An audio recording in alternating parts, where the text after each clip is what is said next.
38-year-old old Wally had a bit of a tussle down the paddock. Think he might have spiked himself on a branch of a tree or something, so no chances.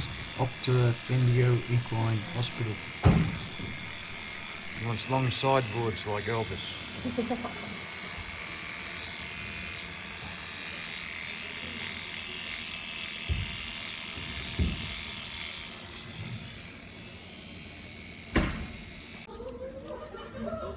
No other wounds anywhere else? No.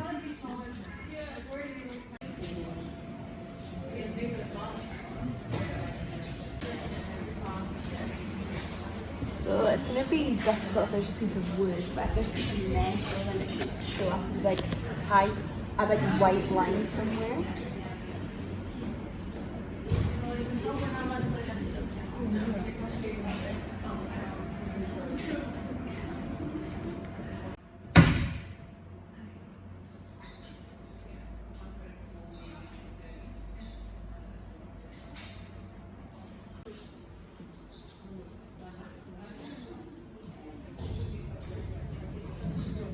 We want to just either let that resolve on its own, or if it is still there and it goes hard in say a week's time and you're really annoyed by it, then I can put a knife in it and kind of get rid of all the clots, but we definitely don't want to do anything about it just now.